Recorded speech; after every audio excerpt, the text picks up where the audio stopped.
छठवां कर्तव्य, भारत की समन्वित संस्कृति की गौरवशाली परंपरा की रक्षा करना। भारत का इतिहास बड़ा लंबा रहा है और इस लंबे इतिहास के साथ ही साथ उसमें विभिन्न तरह की संस्कृतियों का सम्मिश्रण है। अलग अलग काल में अलग अलग क्षेत्रों से लोग आए, यहाँ बस गए, यहाँ रम गए, यहाँ मिल गए। परिणाम विभिन्न तरह की संस्कृतियों का यहाँ पे एक तरीके से उदय हुआ। विभिन्न तरह की संस्कृति यहाँ पनप रही हैं और हर संस्कृति, हर परंपरा की अपनी विशेषता है। हमें इस पे गौरव होना चाहिए, विभिन्नता में एकता। तो इस गौरवशाली परंपरा की रक्षा करना हमारा कर्तव्य है। इस गौरवशाली संस्कृति की रक्षा करना हमारा कर्तव्य है। ये हमारा कर्तव्य है कि हम समन्वित सामाजिक संस्कृति को समझें और उसका संरक्षण करें। अपनी संस्कृति से उठकर हम सामाजिक संस्कृति की बात करें, जिसमें विभिन्न जाति, धर्म, समुदाय की अपनी अपनी परंपराएं हैं, अपनी अपने रीति रिवाज हैं, अपनी अपनी वेशभूषा है, भाषा है। इन सब का सम्मान करते हुए हम आगे बढ़ें और इन सब का संरक्षण भी करें। ये हमारा कर्तव्य है और ऐसा न करने वालों पर सख्त कार्रवाई के प्रावधान भी हैं। सातवां, प्राकृतिक पर्यावरण की रक्षा और प्राणियों के प्रति दया भाव। पर्यावरण को लेकर दुनिया में बहुत ऊहापोह है, बहुत चिंताएं हैं। बदलते हुए पर्यावरण ने अनेक समस्याएं पैदा कर दी हैं, अनेक चिंताएं पैदा कर दी हैं। यहाँ तक कि विकास की नई परिभाषा बनाने का भी प्रयास है पर्यावरण के मद्देनजर। एक और जहाँ पर्यावरण इतना अहम मुद्दा बन गया है, तो निश्चित रूप से पर्यावरण को बचाए रखने की जिम्मेदारी हम पर ही है।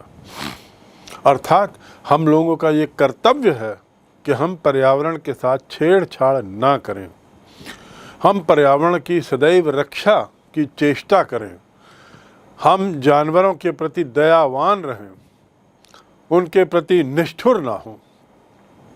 ये प्रत्येक नागरिक का कर्तव्य है कि प्राकृतिक पर्यावरण, नैसर्गिक वातावरण जो है, जिसके अंतर्गत नदी, झील, तालाब, वन्य जीव, वन, ये सब आते हैं, उनकी हम रक्षा करें, पर्यावरण को दूषित होने से बचाएं, नागरिकों को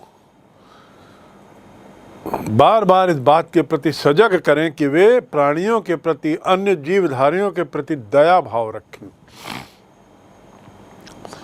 क्योंकि इकोलॉजिकल बैलेंस की जब बात होती है, तो इकोलॉजिकल बैलेंस के तहत प्राकृतिक पर्यावरण और वन्य प्राणी और जानवर, जंगली जानवर आदि दोनों बहुत ही महत्वपूर्ण भूमिका निभाते हैं एक उचित वातावरण को व उचित पर्यावरण को बनाए रखने में।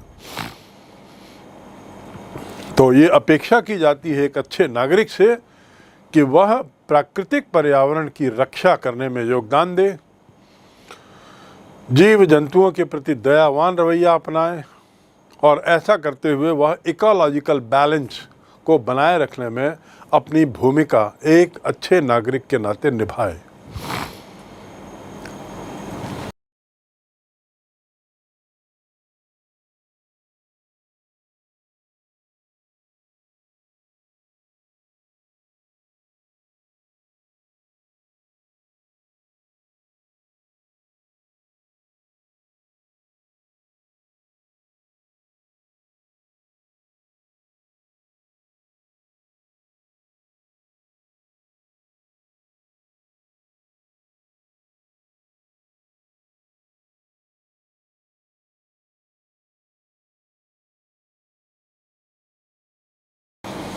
पर्यावरण संबंधी कर्तव्य जो 7वें नंबर पर है, उस क्रम में 8वां कर्तव्य है वैज्ञानिक दृष्टिकोण का विकास।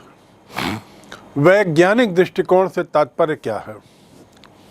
वैज्ञानिक दृष्टिकोण अर्थात रैशनल नजरिया। अंधविश्वास का ऐसे वैज्ञानिक दृष्टिकोण में कोई स्थान नहीं होता।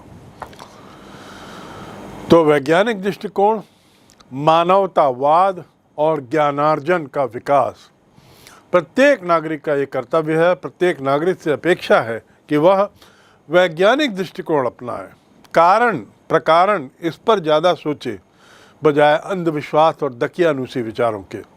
उससे ऊपर उठकर वह रैशनल बने। साथ ही ह्यूमैनिज्म अर्थात मानववाद और ज्ञानार्जन की भावना का विकास करे। मानववाद अर्थात मानव के प्रति सम्मान, मानव के प्रति स्नेह आदि आदि, मानवीय सोच और ज्ञानार्जन, इसका विकास करे। ये उसका अगला कर्तव्य है। कर्तव्यों की श्रृंखला में 9वां कर्तव्य बहुत महत्वपूर्ण है, विशेषकर भारत के परिप्रेक्ष्य में, जहां इस कर्तव्य के पालन में बहुत कमी देखी जाती है। वह कर्तव्य है सार्वजनिक संपत्ति की सुरक्षा और हिंसा से दूर रहना। सार्वजनिक संपत्ति अर्थात क्या?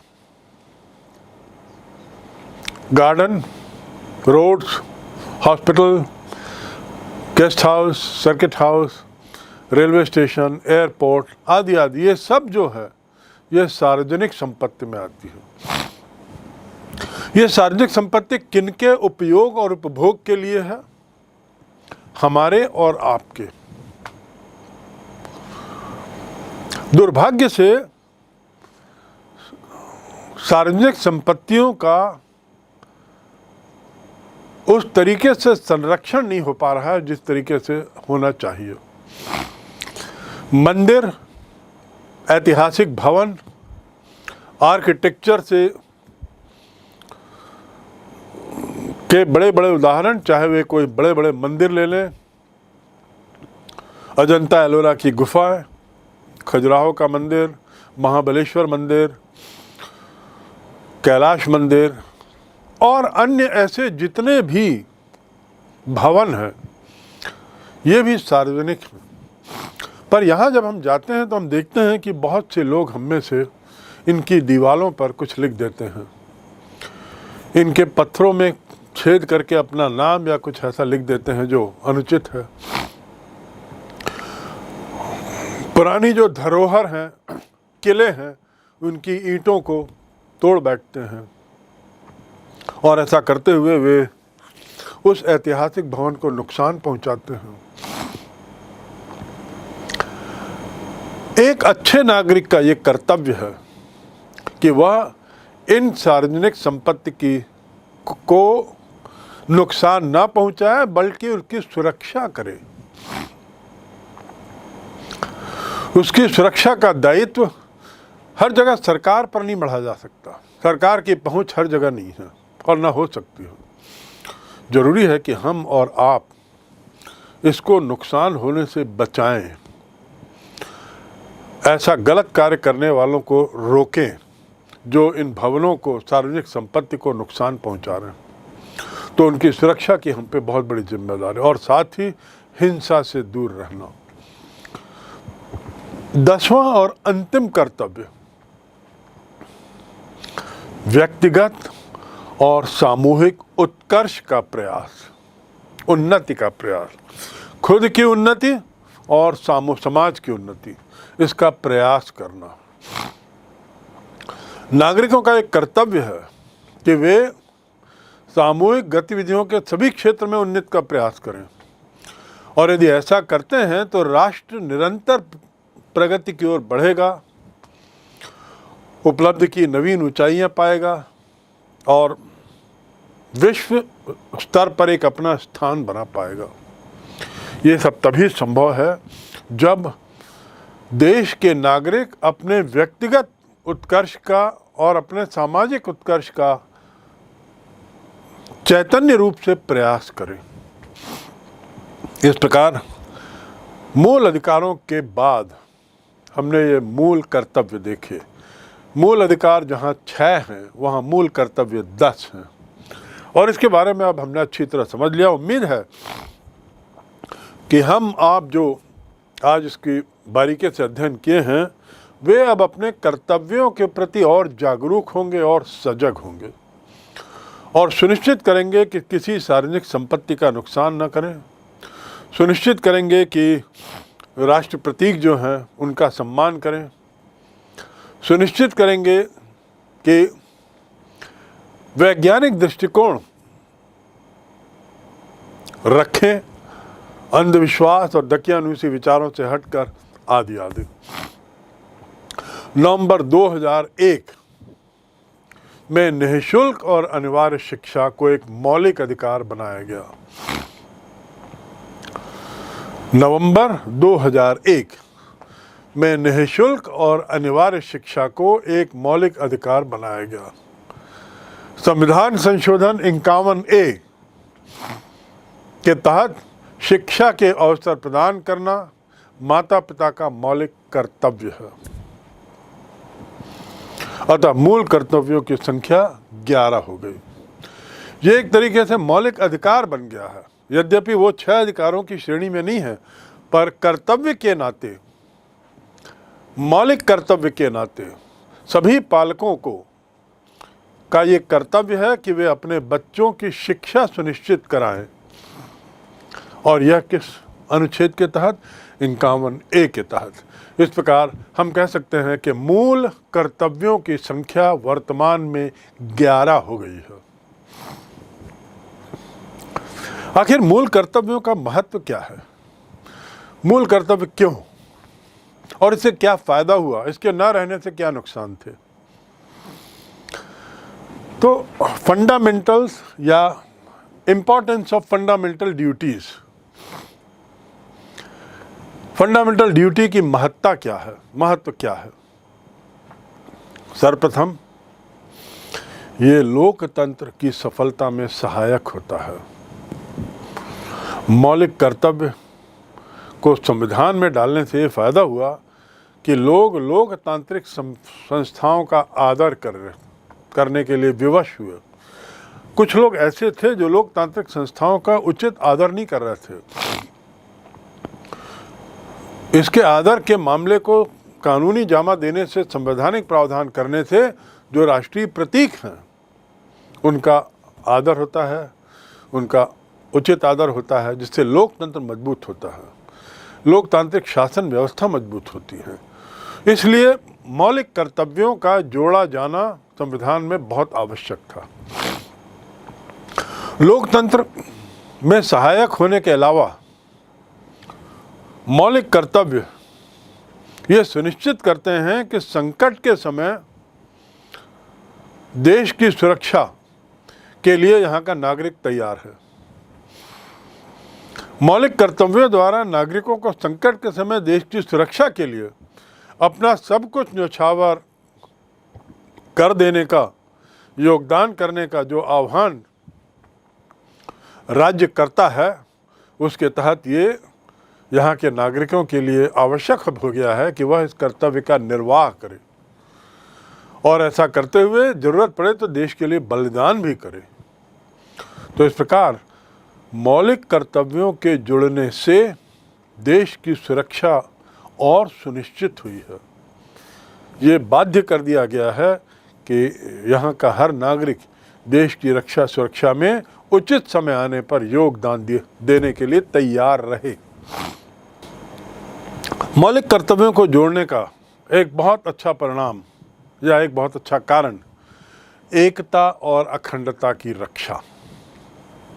मौलिक कर्तव्यों द्वारा नागरिकों को यह निर्देशित किया गया है कि वे देश की एकता और अखंडता के खिलाफ कोई कार्य न करें।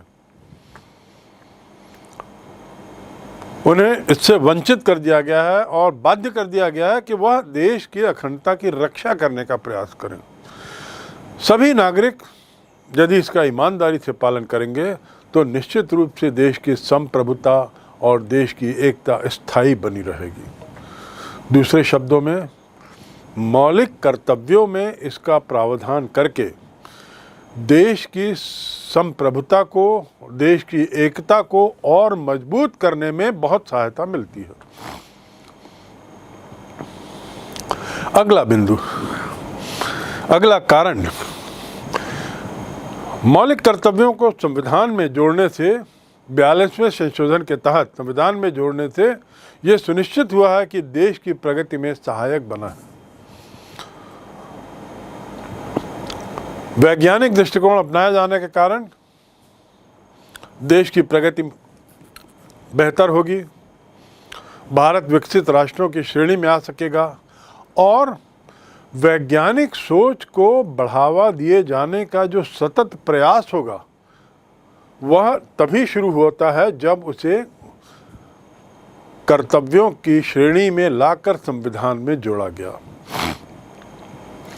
वैज्ञानिक सोच को बढ़ावा देता हुआ स्कूल, पाठशालाओं और महाविद्यालयों का जो कोर्स है वह सुनिश्चित किया गया और ऐसा करते हुए एक आधुनिक सोच को बढ़ावा देने का प्रयास किया गया जो देश की प्रगति में सहायक बनता है। अगला बिंदु, कर्तव्यों के संवैधानिक प्रावधान करने से ये फायदा हुआ है कि सार्वजनिक संपत्ति की रक्षा करने में सरकार को, राज्य को मदद मिल रही है। पूर्व में सार्वजनिक संपत्ति को नुकसान किए जाने पर कोई विशेष तरह की सजा का प्रावधान नहीं था।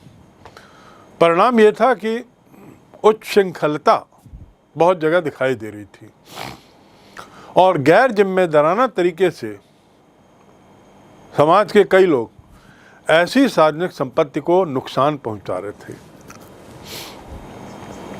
मौलिक कर्तव्य के पालन करने से, सार्वजनिक संपत्ति की रक्षा के परिपालन करने से देश की जो सार्वजनिक संपत्ति है, जो प्राकृतिक संपत्ति है, उसका बेहतर संरक्षण हो रहा है। वह संपत्ति अब बेहतर तरीके से रखी जा रही है।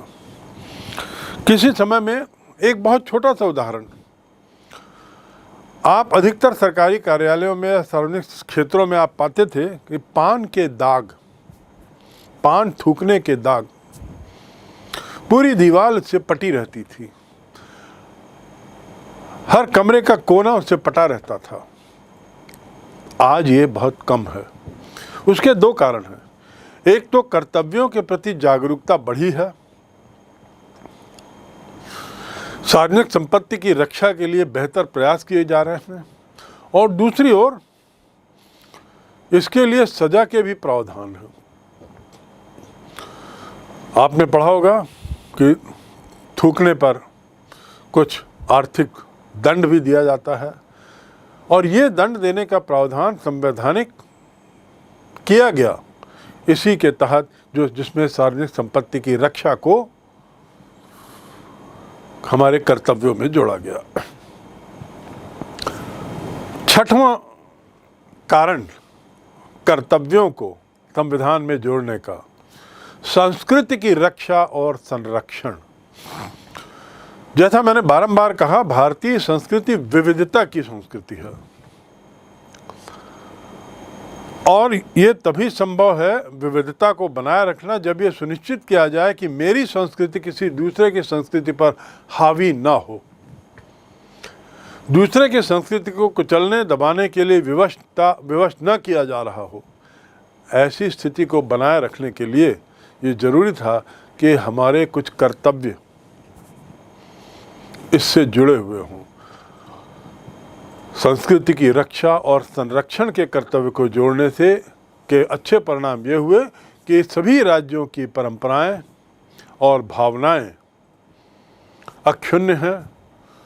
राज्य द्वारा इन परंपराओं और भावनाओं को यथावत बनाए रखने के लगातार निर्देश रहते हैं और इसके साथ ही समन्वय स्थापित करने का प्रयास रहता है, जिससे भारतीय संस्कृति एकता के बंधन में बंधे रहे। तो ये भारतीय संस्कृति की विविधता, भारतीय संस्कृति की विशालता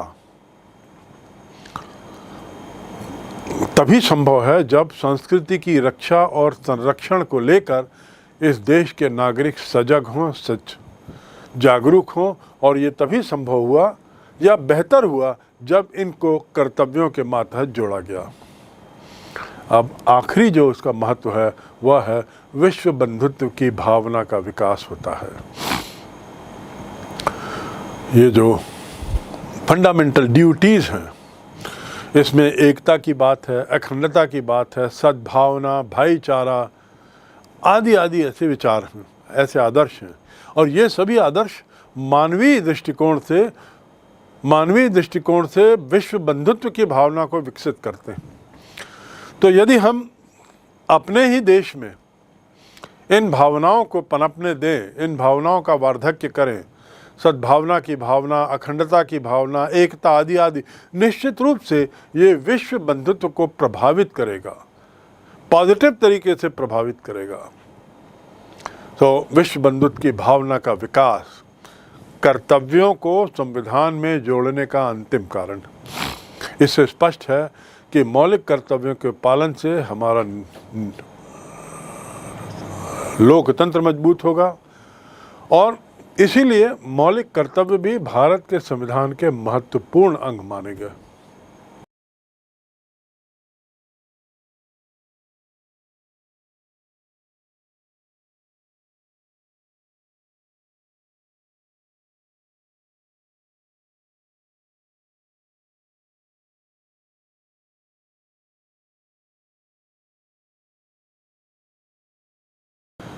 कर्तव्य जो है वो व्यक्ति द्वारा निभाए गए ऐसे दायित्व हैं, ऐसी जिम्मेदारियां हैं जिससे समाज का विकास होता है।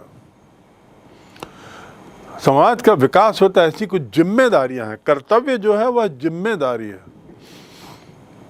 अधिकार जिम्मेदारी नहीं है।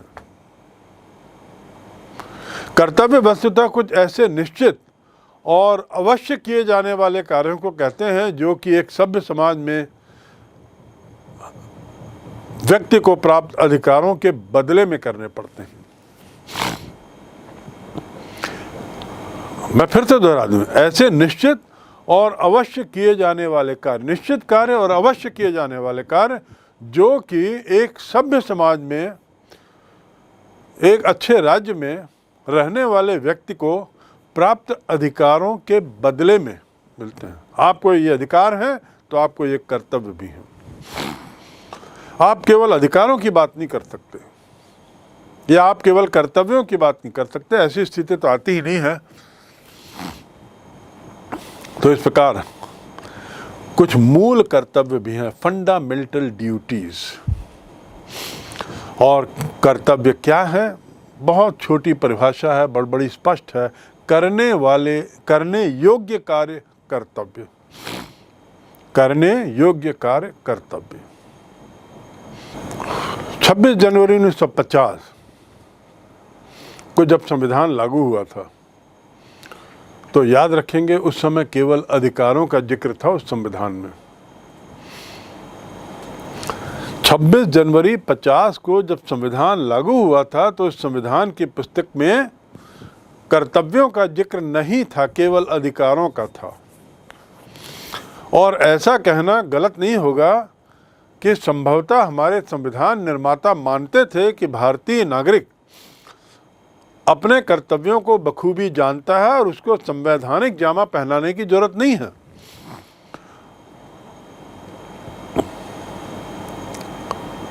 मूल कर्तव्यों का जिक्र हमारे संविधान में नहीं था, पर जैसे जैसे समय बीतता गया कर्तव्यों को संवैधानिक जामा पहनाने की आवश्यकता बढ़ती चली गई। सन 1976 में 42वें संशोधन के तहत ये अनुभव किया गया कि संविधान में नागरिक के मौलिक कर्तव्य डाले जाएं और इसलिए चौथा भाग, बाद में एक नया भाग 4A चतुर्थ अ ये भी जोड़ा गया। इस नए भाग में अनुच्छेद 51 अ के अंतर्गत 10 मौलिक कर्तव्य। कितने मौलिक कर्तव्य? 10। कब लागू हुआ? 1976। कौन सा संशोधन? 42वां संवैधानिक संशोधन। और महत्वपूर्ण बात ये कि कर्तव्यों का जिक्र हमारे संविधान निर्माताओं ने 1950 में जो संविधान लागू किया था उसमें नहीं किया था। अब ये 10 मौलिक कर्तव्य क्या हैं, थोड़ा इस पर नजर डालें। 10 मौलिक कर्तव्य क्या हैं?